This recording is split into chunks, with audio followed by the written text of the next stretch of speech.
오늘 함께 나눌 말씀의 제목은 시험을 이기는 승리의 법칙입니다. 따라가요. 시험을 이기는 승리의 법칙.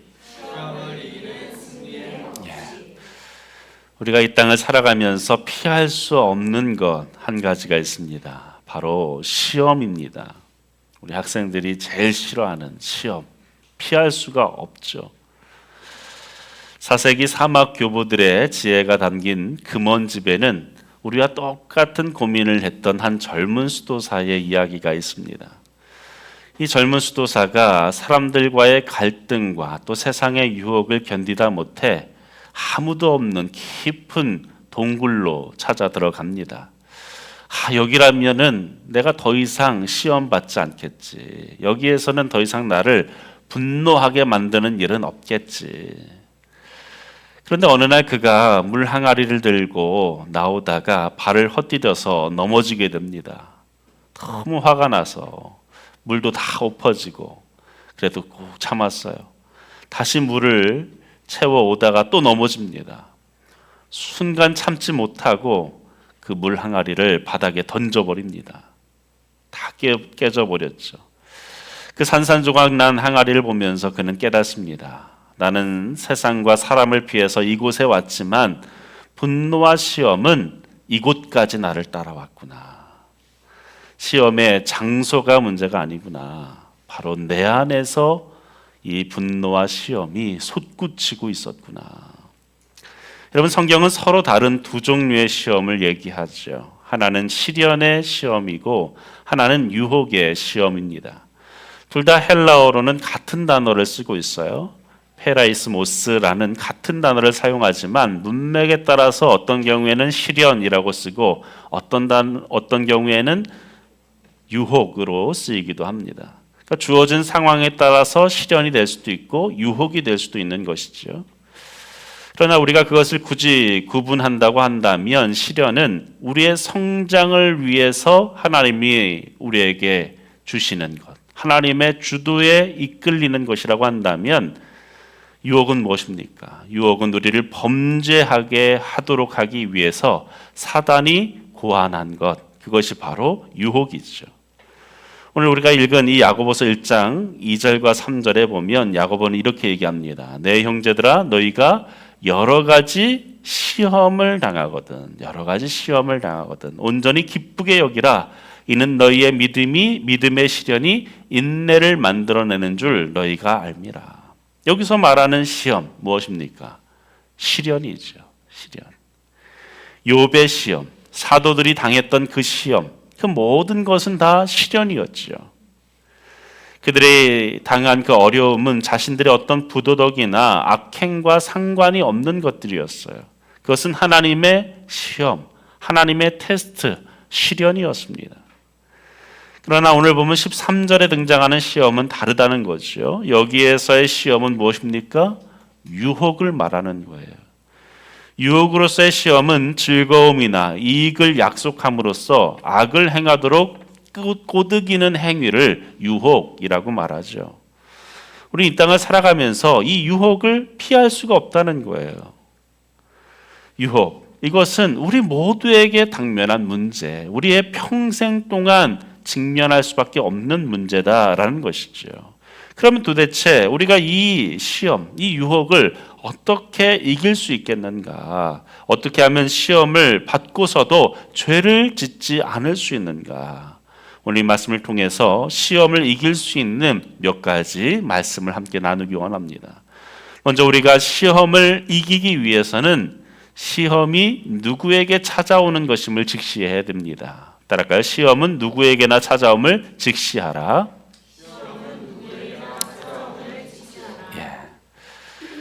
시험이 없이 살 수 있다면 좋겠죠. 그러나 실제 삶에서 그런 일은 일어나지 않습니다. 13절에 보니까 이렇게 말씀합니다. 사람이 시험을 받을 때에 그럼 야고보가 하는 이 말을 잘 보세요. 만일 사람이 시험을 받거든, 가정법으로 말하지 않았어요. 사람이 시험을 받을 때에 무슨 말입니까? 시험은 당연히 온다는 것이죠. 누구라도 받는다는 것입니다. 누구도 피할 수 없다는 것이죠. 저도 받고 여러분도 받고 모든 사람이 시험을 받을 수밖에 없다. 나이를 많이 먹으면 시험을 안 받습니까? 연로하면은 나이 70 먹고 80 먹으면 시험 안 받습니까? 나중에 여쭤보세요.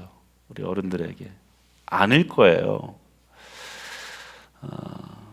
나이와 상관없이 시험은 찾아옵니다. 또 너무 영적으로 충만하다고 시험이 찾아오지 않습니까? 아니에요. 누구라도 시험을 받습니다.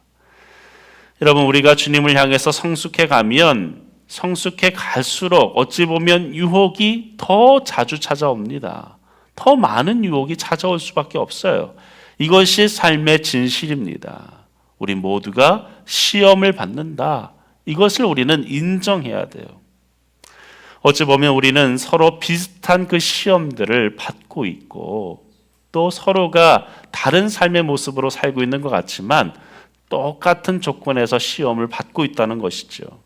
그래서 우리는 어떻게 됩니까? 시험을 받을 때에 당황하지 말라는 거예요. 놀라지 말라는 거예요.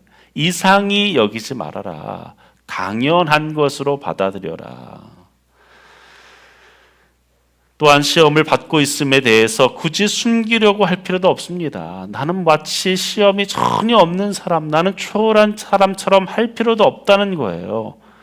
여전히 내게도 시험이 있다는 사실을 고백하고 서로 나눌 수 있어야 돼요. 사실 시험을 받는 것, 그것 자체가 죄가 아니기 때문이죠. 시험에 지는 것이 죄지 시험을 받는 것이 죄가 아니라는 거예요. 히브리서 4장 15절 우리 같이 읽을까요? 시작. 우리에게 있는 대제사장은 우리의 연약함을 동정하지 못하실 이가 아니요 모든 일에 우리와 똑같이 시험을 받으신 이로되 죄는 없으시니라. 여러분, 예수님, 그 대제사장 되신 예수님, 그분도 시험을 받으셨어요. 하물며 우리이겠습니까? 예수님도 시험 받았는데 나는 시험 안 받아요. 나는 그까지 유혹 안 받아요. 아니에요. 저는 많은 그리스도인들이 시험에 눌려 있는 모습을 보곤 합니다. 아, 내가 왜 또 그런 나쁜 생각을 품었을까? 왜 내 안에 그런 욕심이 있을까? 그런 욕구가 있을까? 자기 마음에 시험이 오는 것, 그것 때문에 낙심하고 무너져 내립니다. 그리고 신앙생활을 도중에 멈춰서는 이들을 보곤 해요. 이 시험이 도대체 언제 끝나나? 그러나 여러분, 속지 마십시오. 시험은 모두가 당하는 것입니다. 우리의 타락한 본성을 떠나지 않는 한 우리는 시험을 받을 수밖에 없어요. 그래서 마틴 루터는 이런 얘기를 했죠. 우리의 머리에 새가 날아드는 것은 막을 수 없다. 그러나 새가 우리의 머리에 둥지를 트는 것은 막을 수 있다. 여러분, 우리 머리 위로 새가 날아드는 것을 누가 막을 수 있습니까? 그러나 자기 머리에 새가 집을 짓고 있는데 그것을 용납하는 사람이 어디 있겠어요? 그런 사람은 없죠. 여러분, 내가 시험을 받는 것, 그것 자체로 죄가 아닙니다. 시험은 불가피한 거예요. 평생도록 우리는 시험을 받을 수밖에 없습니다. 이것을 직시해야 돼요. 이것을 인정해야 됩니다. 오늘 본문은 두 번째, 우리가 시험을 이기는 방법에 대해서 이렇게 말합니다. 남 탓을 멈추고 나의 책임으로 인정해야 됩니다. 2번 같이 읽을까요? 시작. 남 탓을 멈추고 나의 책임을 인정하라. 쉽게 말해 우리의 책임을 지라는 거예요. 책임을 져야 됩니다. 오늘 우리는 참으로 무책임한 시대를 살고 있습니다. 서로가 남 탓을 해요. 어떤 문제가 생기면 내 탓이라고 말하는 사람을 거의 찾아볼 수가 없습니다. 지난 1년이 지나는 동안 나라가 너무나 혼란스러웠어요. 근데 그 과정 속에서 내 탓이요 하는 사람을 찾기가 어렵습니다. 나라가 그렇게 혼란스러웠는데 내 탓이요 하는 사람이 아무도 없어요. 우리는 끊임없이 핑계댈 대상을 찾죠. 사회를 탓하고 정부를 탓하고 환경을 탓합니다. 부모 탓을 하고 배우자 탓을 하고 자녀 탓을 합니다. 급기야 나를 유혹한 마귀를 탓하죠. 마침내 하나님을 탓하기까지 합니다. 여러분, 이것이 오늘날 현대인들의 슬픈 자화상 아니겠습니까? 자기에게는 잘못이 하나도 없어요. 여러분, 성경을 한번 보세요. 사람이 시험을 받을 때에 그 원인을 하나님께 돌리는 그 장면, 그 대표적인 장면이 무엇입니까? 바로 아담의 모습을 통해서 우리는 볼 수 있죠. 아담이 범죄한 직후에 하나님 앞에서 뭐라고 얘기합니까? 하나님이 주셔서 나와 함께 있게 하신 여자, 그가, 하와라고 부르지도 않아요. 저희 아내가 말하지도 않아요. 하나님이 주셔서 나와 함께 하신 여자, 그가, 그가 열매를 내게 줌으로 내가 먹었습니다. 쉽게 말하면 나는 아무 잘못 없어요. 저 여자 때문에 내가 먹었습니다. 점잖게 말하는 것 같지만 그 속내에 무서운 항변이 들어있는 것이죠. 하나님, 결국 당신께서 저를 이러한 처지에 빠뜨리셨습니다. 저는 이 에덴에서 만족하며 순결하게 잘 살고 있었는데 당신이 제 인생에 끌어다 놓은 저 여자 때문에 내가 시험에 빠진 겁니다. 저 여자 아니었으면 난 시험에 안 빠졌을 겁니다. 그러면 오늘날도 얼마나 많은 사람들이 이런 생각 가운데 남을 탓하며 사는지 모릅니다. 하나님, 당신이 주신 저 왼수 때문에, 남편이라고 하지도 않아, 왼수, 저 왼수 때문에 내 인생이 이렇습니다. 내가 죄를 짓습니다. 하나님, 아내가 제게 조금만 관심을 더 주었더라면 저는 그날 그러한 시험에 빠지지 않았을 겁니다. 어쩔 수 없이 한 번 실수를 한 겁니다. 저 여자 때문입니다. 하나님, 어찌하여 저에게 저런 아내, 어찌하여 저런 남편을 만나게 하셨습니까? 우리는 입 밖으로 내뱉지는 않을지라도 마음속 깊은 곳에는 아담이 했던 그 변명과 똑같은 탓을 반복하며 살고 있는지 모르지요. 나의 부모 때문에, 하나님이 던져주신 열악한 환경 때문에 내가 시험에 빠질 수밖에 없었다. 여러분, 정말입니까? 여러분, 그러한 생각이야말로 정확히 야고보가 오늘 이 본문에서 그것은 아니다라고 부정하고 있는 내용이에요. 야고보는 뭐라고 얘기합니까? 하나님은 아무도 시험하지 않으신다. 아무도 시험하지 않으신다. 여러분, 우리는 왜 죄를 짓습니까? 누군가 우리를 죄를 짓게 만들기 때문에 우리가 죄를 짓습니까? 여러분, 그것이 아니라고 성경은 말씀해요. 우리의 외부의 어떤 것도 우리를 죄 짓도록 할 만큼 강력하지 못합니다. 심지어 사탄조차도 우리를 죄 짓도록 만들지 못합니다. 우리를 유혹할 수는 있지만 우리로 하여금 죄 자체를 짓도록 할 수는 없다는 거예요. 그 무엇도, 외부의 그 무엇도. 우리가 죄를 짓는 단 하나의 이유는 나 자신이 그 죄를 짓기로 결정했기 때문이에요. 선택했기 때문이에요. 내가 그렇게 하기로 결정했기 때문에 죄를 지은 것입니다. 13절 다시 보시면, 사람이 시험을 받을 때에 내가 하나님께 시험을 받는다 하지 말지니 하나님은 악에게 시험을 받지도 아니하시고 친히 아무도 시험하지 아니하시느니라. 여러분, 죄는 우리가 시험에 동의하고 그것을 따라갈 때에 발생하는 거예요. 죄는 전적으로 우리 쪽의 동의를 필요로 합니다. 내가 개인적으로 나 자신을 관련시키기 전까지는 죄는 절대로 일어나지 않아요. 비록 여전히 시험을 받고 있겠지만 그 시점까지는, 시험을 받는 그 시점까지는 우리는 안전합니다. 깨끗한 거예요. 그러나 그 유혹에, 그 시험에 나의 마음이 개인적으로 반응하는 순간, 그것을 선택하는 순간 죄는 일어나는 것입니다. 사랑하는 여러분, 유혹에서 이기기를 원하십니까? 시험을 극복하기를 원하십니까? 그렇다면 그 문제를 남 탓으로 돌리지 말고 내 선택의 결과임을 인정하시기 바랍니다. 다른 사람 탓하지 마세요. 환경 탓하지 마세요. 하나님 탓하지 마십시오. 우리의 미성숙함 때문임을 인정하시기 바랍니다. 시험은 불가피합니다. 그러나 여러분, 시험은 결코 하나님에 의해 지휘되는 것이 아님을 기억하시기 바랍니다. 시험에 빠지는 것은 전적으로 나의 책임이에요. 시험에 대해서 우리가 승리하기 위한 세 번째 방법은 무엇인가? 시험이 오는 과정을 알고 미리 대비해야 합니다. 우리 3번 같이 읽습니다. 시작. 시험이 오는 과정을 알고 미리 대비하라. 시험이 오기 전에 우리는 준비해야 돼요. 시험이 오기 전에 대비해야 합니다. 사도 베드로는 우리에게 이렇게 권면합니다. 깨어 있으라. 깨어 있으라. 세 번역에서는 정신 차려라. 늘 준비하고 있어라. 무엇을? 마귀가 우는 사자같이 삼킬 자를 찾고 있으니까 정신 차리고 깨어 있어라.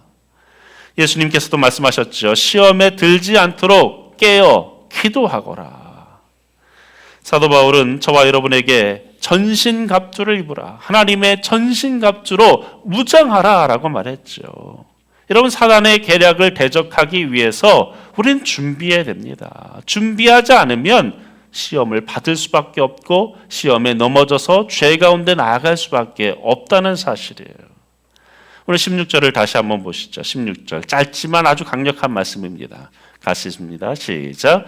내 사랑하는 형제들아 속지 말라. 속지 말라. 여러분, 시험은 우리에게 미리 경고하지 않습니다. 자, 봐, 내가 이제부터 한 5분 뒤에 시험 줄 거야. 미리 중간고사 예고하듯이 한 2달 뒤에 시험 줄 거니까 그때 대비하고 있어. 미리 우리에게 예고하지 않아요. 여러분, 시험이 시험인 이유는 그것이 시험인 줄 우리가 미리 알지 못하기 때문에 시험인 거예요. 미리 알면 시험이겠습니까? 어느 날 갑자기 시험은 찾아옵니다. 에덴 동산에 있던 하와에게 시험은 갑자기 찾아왔어요. 모두가 전쟁에 나가고 홀로 왕궁에 남아있던 그 다윗에게 어느 날 시험은 훌쩍 찾아왔습니다. 거친 홍수를 이겨내고 포도주를 마시면서 안심하던 그 노아에게 시험은 그 평화로운 그 오후에 찾아왔습니다. 칼든 군병이 아니라 뜰 안에서 불을 쬐며 몸을 녹이고 있던 그 사소한 순간에 베드로는 무너질 수밖에 없었어요. 1000명의 적을 물리친 삼손이었지만 여인의 무릎을 베고 가장 깊은 잠에 들었던 그때에 삼손은 시험을 받게 되어졌습니다. 그러면 여러분, 우리는 어떻게 됩니까? 시험을 대비해야 합니다. 방어해야 됩니다.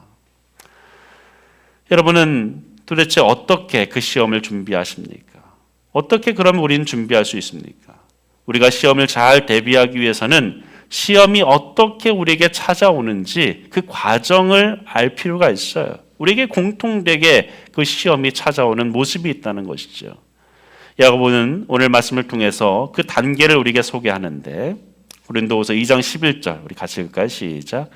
이는 우리로 사탄에 속지 않게 하려 함이라. 우리는 그 계책을 알지 못하는 바가 아니로다. 무슨 얘기입니까? 사탄의 계책은 알 수 있다는 것이죠. 정해져 있다는 거예요. 그래서 하나님은 성경에 당신이 사랑하셨던 수많은 사람들의 그 실패에 관한 이야기를 다 기록하고 계신 거예요. 왜 그들이 어떤 과정에서 어떤 사탄의 이 계략에 의해서 무너졌는지를 남김없이 다 성경에 기록하고 있어요. 야고보는 사단이 우리를 시험하는 4가지 과정을 우리에게 소개해 주는데 사단에게 고마운 것 하나가 있다면 그가 일관성이 있다는 거예요. 변칙적이지 않고 늘 일관성입니다. 그런데 한편으로 사단이 왜 그러겠습니까? 이게 수천 년 동안 먹히고 있거든요. 그 똑같은 기만 전술을 계속해서 지속해서 사용하고 있다는 거예요. 에덴 동산 이후로 지금에 이르기까지 사단은 똑같습니다. 그 4단계, 첫 번째는 무엇입니까? 욕심이에요. 시험은 도대체 우리에게 어떻게 찾아오는가? 그 첫 번째 단계는 욕심입니다. 14절에 보면 오직 각 사람이 시험을 받는 것은 자기 욕심에 끌려. 자기 욕심에 끌려. 그럼 이것이 첫 번째 단계예요. 우리의 내부에서 일어나는 일입니다. 여러분, 사실 욕심, 욕망, 이것은 좋은 겁니다. 여러분, 욕심, 욕구, 욕망이 없으면 사람은 살 수가 없어요. 욕심이 있어야, 욕구가 있어야 살 수 있는 거죠. 또 욕심과 욕구가 있어야 행복하게 살 수 있습니다. 식욕, 성취욕, 성욕, 이러한 욕구들은 다 하나님이 우리에게 주신, 행복하게 살기 위해서 주신 선물들이에요. 이것이 없으면 우리는 행복할 수가 없습니다. 여러분, 식욕이 없다고 생각해 보세요. 인생 얼마나 고통스럽습니까? 여러분, 우리 안에 있는 이 대부분의 욕구들 하나님이 주신 선물인데, 문제는 무엇입니까? 이것을 적절하게 통제해야 한다는 것입니다. 사탄은 일정한 궤도를 달리고 있는 우리의 욕구를 이탈시키려고 합니다. 그것에 대한 전문가예요. 이 욕구들, 이것은 적절한 궤도를 따라서 우리 가운데서 움직이면 너무나도 행복을 위해 필요한 것들인데, 이것이 이탈되는 순간 우리는 죄를 짓게 된다는 것이죠. 우리는 오직 욕망만을 채우려고 하고 결국 그 욕망에 사로잡히게 되어집니다. 음식이든 일이든 돈이든 성이든 그것이 무엇이든지 하나님이 우리에게 주신 그 선한 욕구가 통제력을 상실하게 되어지면 우리는 그것으로 인해 시험을 받을 수밖에 없다라는 것이죠. 여러분, 이것이 바로 야고보 사도가 우리에게 말해주는 첫 번째 관문이라고 얘기합니다. 이것이 우리 마음에서 먼저 시작되어져요. 두 번째 단계는 무엇인가? 미혹이에요. 14절 다시 보시면, 오직 각 사람이 시험을 받는 것은 자기 욕심에 끌려 무엇 때문이니? 미혹 때문이니. 미혹 때문이니. 여기서 끌려라고 얘기해요. 욕심에 끌려, 끌린다라는 말은 낚시할 때 사용하는 그 단어예요. 낚시. 여러분, 낚시를 잘 하는 비결이 뭡니까? 좋은 낚싯대를 사야 되는 방법도 있을 거고, 좋은 자리를 잡는 것도 방법이겠지만, 거기에서 가장 중요한 것은 미끼를 잘 써야 돼요. 미끼. 자기가 잡고자 하는 그 물고기가 무슨 미끼를 좋아하나, 이걸 알고 미끼를 써야 돼요. 지렁이를 써야 되나, 떡밥을 써야 되나, 새우를 써야 되나, 내가 잡고자 하는 그 물고기의 특성을 알고, 물고기가 뭘 좋아하는지 알고 미끼를 던져야 한다는 거죠. 이 지렁이든 생새우, 이것을 굳이 사다가, 그 징그러운 거, 저 낚시할 때마다 제일 힘든 게 이 미끼를 바늘에 끼는 거거든요. 막 꿈틀거리는 게 징그러워서 그걸 못 하겠어요. 그런데 왜 살아있는 것을 합니까? 그 지렁이는, 생새우는 물속에 그렇게 바늘에 끼워져서 던져지면 막 죽겠다고 막 발버둥을 치죠. 근데 물고기의 입장에서 보면 아주 싱싱한 먹잇감이 있는 거예요. 견딜 수가 없는 거죠. 그래서 그 새우에게, 그 지렁이에게 이끌립니다. 미혹되는 거죠. 그런데 그 안에 뭐가 있어요? 바늘이 있어요. 그런데 그것이 보이지 않는 거죠. 사단은 그렇게 우리를 속인다는 거죠. 여러분, 우리를 잡기 위해 사단이 사용하는 것이 무엇입니까? 나 자신에게 딱 맞는 미끼가 다 있다는 거예요. 저마다, 물고기마다 그 미끼가 다르듯이 저와 여러분에게 다른 미끼를 사단은 늘 던집니다. 그리고 그것을 너무 잘 알아요. 요 미끼를 쓰면 여지없이 걸릴 거야 하면서 던집니다. 여러분, 시험은 언제나 욕심에서부터 시작됩니다. 우리의 약점을 잘 알아요. 시험은 언제나 실제보다 더 좋아 보여요. 미끼가 먹음직스러운 것처럼 시험은 좋아 보입니다. 그 속에 감춰져 있는 바늘은 보이지 않죠. 저것만 있으면 내가 행복해질 것 같아요. 저것만 먹으면 만족이 올 것 같아요. 저것만 소유하면 내 인생이 한 단계 업그레이드 될 것 같아요. 그러나 그 순간이 미혹되는 것이다 라는 것이죠. 욕심, 그리고 미혹. 세 번째 단계를 하나님은 이렇게 지적합니다. 바로 잉태라고 말합니다. 15절에 보니까 욕심이 뭐한즉? 잉태한즉. 욕심이 잉태했어요. 여러분, 잉태가 무슨 말입니까? 여자가 아이를 품는 것, 10달 동안 아기를 뱃속에 품는 것을 잉태라고 하죠. 여러분, 내 안에 욕심이 있어요. 사탄이 미끼를 던집니다. 욕심이 우리 안에 저걸 먹고 싶다라는 그 욕구가 솟구칩니다. 아, 저것만 먹으면 내가 행복해질 거야. 내 안에 욕심이 잉태되어집니다. 점점점 자라가는 거예요. 그렇게 우리의 마음에서 시작된 것이 결국에 행동으로 바뀌어지는 것이죠. 어떻게 합니까? 그 떡밥을 조금씩 갉아먹기 시작해요. 입질을 합니다. 지렁이를 조금씩 뜯어 먹어요. 새우살을 조금씩 뜯어 먹는 거예요. 그럼 물고기의 기억력이 3초다 뭐 이런 말이 있는데 찾아보니까 그게 아니더라고요.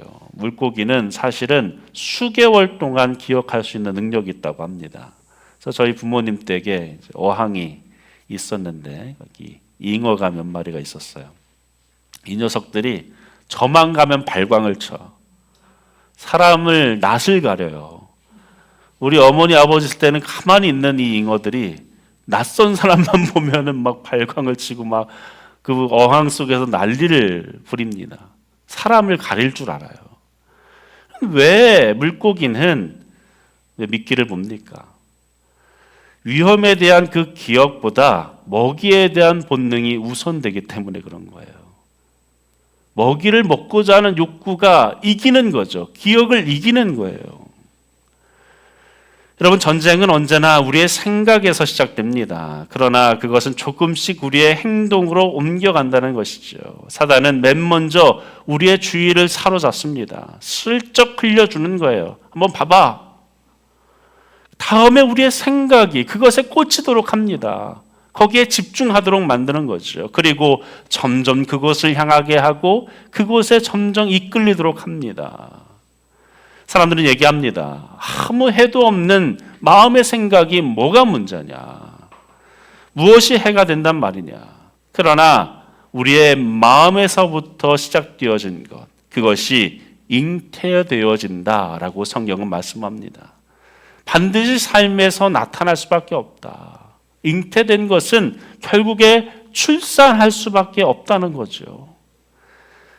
여러분, 우리가 CF 광고를 보면 어떻습니까? 왜 수많은 돈을 주고 왜 CF를 그 기업들이 찍습니까? 한 사람의 이 모델료가 막 10억씩 하는 경우도 있더라고요. 몇 초밖에 되지 않는 그 광고 한 편에 10억이 넘는 모델료를 주기도 하고, 그리고 그 광고를 볼 때에 우리는 어떻습니까? 거기에 꽂히죠. 저는 항상 이해가 안 되는 광고가 하나 있어요. 맥주 광고. 도대체 이해가 안 돼. 그거 먹으면 세상 행복한 사람들처럼 막 마십니다. 막 건배하면서 막 그렇게 유토피아 같은 곳이 없어. 근데 제가 가끔 지나면서 술 마시는 사람들 보면요, 안 그래. 잔뜩 취한 사람들 보면 그렇게 안 행복해 보여요. 그렇게 되고 싶지도 않아. 근데 세상 행복하잖아요, 막.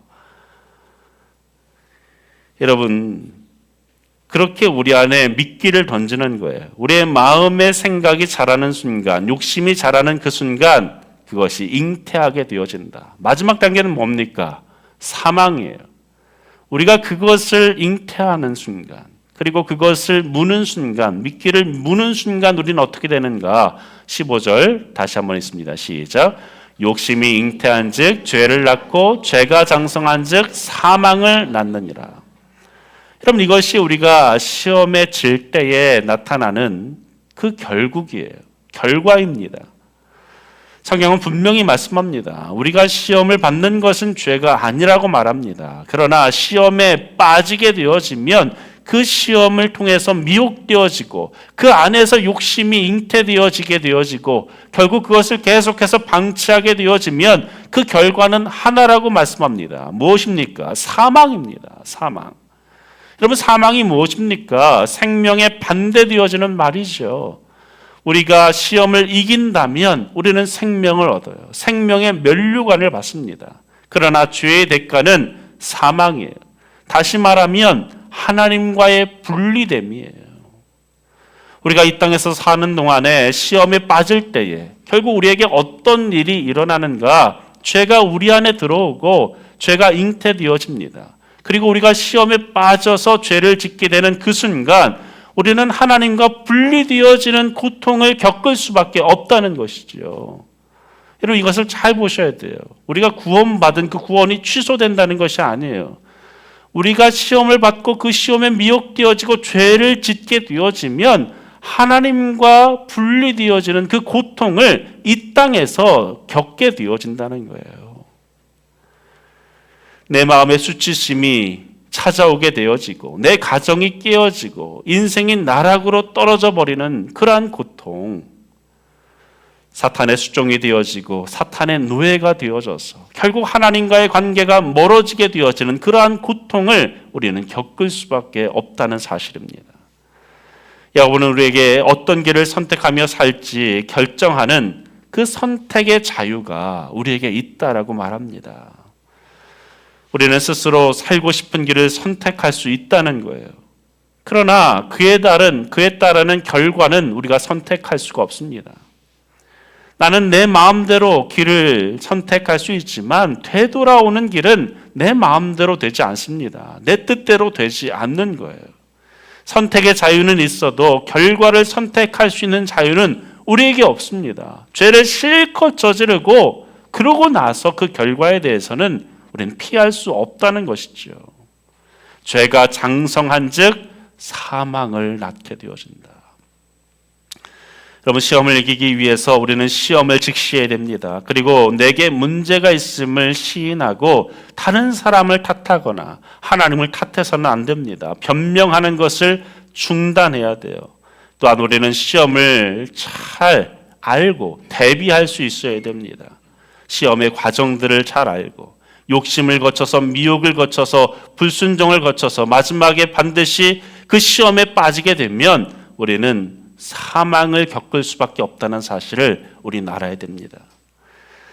마지막 네 번째로 우리가 시험에서 승리하는 비결에 대해 야고보는 우리에게 이렇게 말합니다. 우리 4번 같이 읽습니다. 시작. 하나님과 그의 말씀 안에 거하라. 오늘 본문을 읽어보면 17절에 야고보는 갑자기 방향을 바꿉니다. 그는 갑자기 하나님의 선하심에 대해서 얘기해요. 좋은 은사와 온갖 선물이 하나님으로부터 온다. 하나님은 우리에게 좋은 것을 주시기 원하시는 선한 분이다라는 이야기를 합니다. 17절 함께 읽습니다. 시작. 온갖 좋은 은사와 온전한 선물이 다 위로부터 빛들의 아버지께로부터 내려오나니 그는 변함도 없으시고 회전하는 그림자도 없으시니라. 그럼 하나님은 어떤 분이십니까? 한마디로 말하면 그분은 우리에게 좋은 것을 주시기 원하시는 분이에요. 우리가 유혹을 이기기 위해서는 하나님이 주시는 그 좋은 것을 사모해야 됩니다. 그 은혜 안에 머물 수 있어야 돼요. 우리에게 주신 그 거룩함, 그 기쁨, 수많은 복, 자녀, 교회, 우리의 사역, 사명, 온갖 하나님으로부터 온 그 좋은 것들, 그것을 우리가 좋은 것으로 여기고 누려야 한다는 사실이에요. 하나님 우리를 구원하시고 이 땅에서 아무런 간섭도 없이 두시다가 우리의 영혼만을 구원하시는 분이 아닙니다.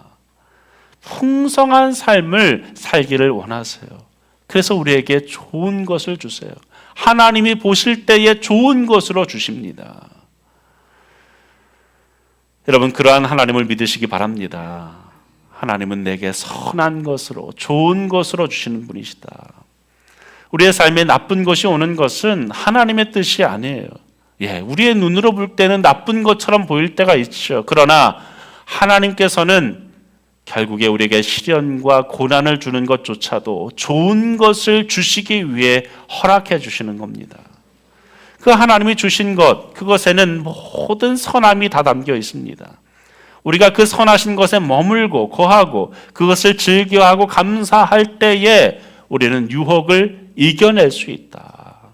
내게 있는 그 하나님으로부터 받은 것들을 알고 누려야 합니다.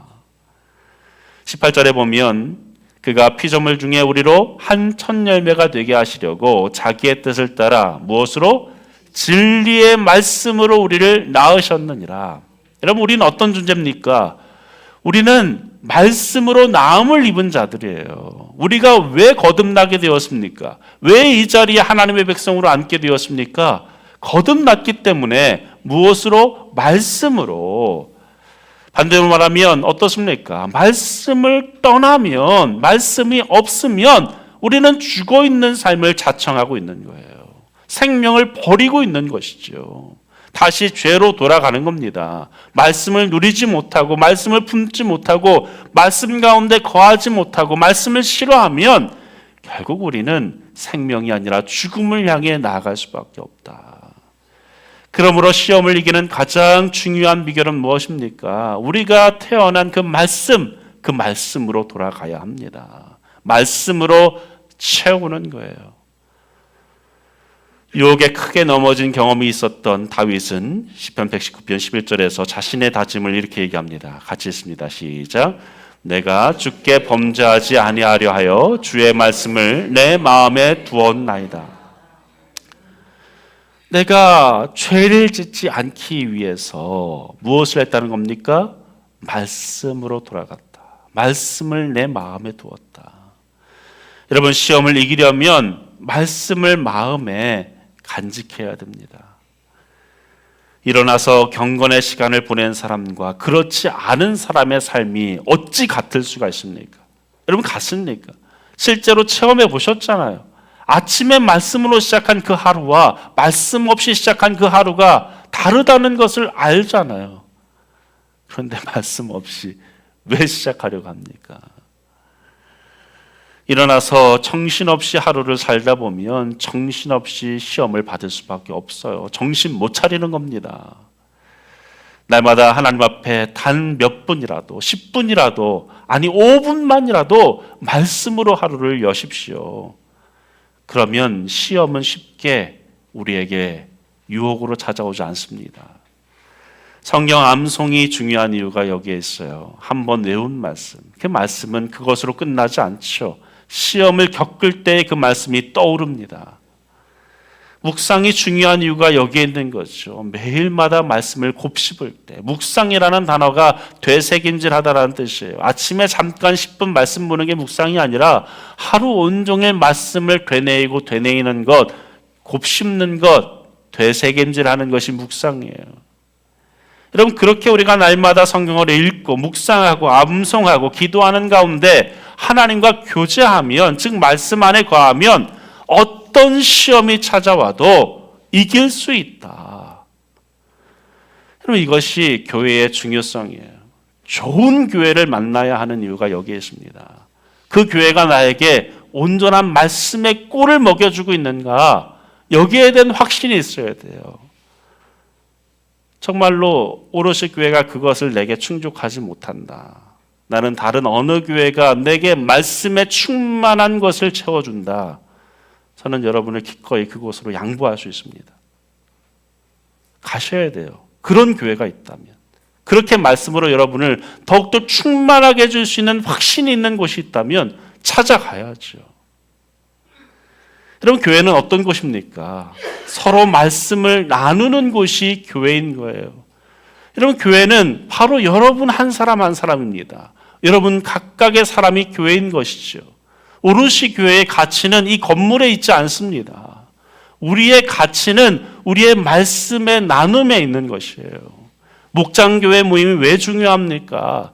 누군가 아무런 생각 없이 살면서 일주일 내내 경건의 시간은 하나도 보내지 않고 그저 그 자리에서 푸념만 내놓는다면 그것은 그냥 사람들끼리 모이는 개 모임에 지나지 않는 거예요. 아니, 개 모임은 차라리 돈이라도 모으죠. 여러분, 그 가운데 어떤 이는 일주일간 치열한 영적인 전쟁을 치렀습니다. 어려움도 당했습니다. 어려울수록 하나님의 말씀을 붙잡고 기도하면서 간절하게 주님을 찾던 이들이 이 목장교회에 나와서 말씀으로 승리했던 그 일들, 아니면 실패했다가 말씀으로 정말로 하나님 앞에 회개했던 그 간증들, 그것을 나누는 것, 그것이 목장교회의 모습이고, 그러한 모습은 제가 전하고 있는 이 설교보다도 더 강력한 위력이 있다고 저는 믿습니다. 여러분, 그 간증을 서로 나누고 들을 때에 그 가운데 성령 하나님이 임재하십니다. 서로에게 말씀으로 권면해 주는 거예요. 그것이 바로 예언의 힘이에요. 예언이 다른 것이 아니라 그것이 바로 예언입니다. 여러분, 개개인이 영적으로 살아있을 때 모든 교회에 영향을 미침을 기억하시기 바랍니다. 말씀을 맺습니다. 우리는 어떻게 유혹을 이깁니까? 우리가 우리 마음속에 하나님의 선하심으로 채울 때에, 내 생각을 주의 말씀으로 가득 채울 때에 매일 아침마다 정신없이 살아가는 것이 아니라 하나님 앞에 기도하면서, 무릎으로 나아가면서, 말씀 한 구절이라도 곱씹으면서 하루를 살아가면서, 주여 내 생각을 다스려 주십시오. 말씀 가운데 걸어가는 나의 삶이 되도록 도와주십시오. 내 발에 등이 되어 주십시오. 내 길에 빛이 되어 주십시오. 라고 하는 자들, 그러한 자들은 시험에서 이길 수 있게 될 줄로 믿습니다. 여러분, 우리는 지기 위해서 부름받은 자들이 아니에요. 우리는 패배자로 부름받지 않았습니다. 우리는 이미 이긴 싸움을 하고 있어요. 예수님이 말씀하셨어요. 내가 이미 세상을 이기었노라. 이미 다 이긴 그 싸움에 우리를 초대하고 계십니다. 그러나 가만히 있다고 해서 그 이김이, 그 승리가 우리의 것이 되지 않아요. 주님 안에 거할 때, 말씀 안에 거할 때, 말씀의 공동체 안에 거할 때 우리는 승리할 줄로 믿습니다. 이 승리를 지켜가는 우리 오롯이 교회가 되기를 주의 이름으로 간절히 축원합니다.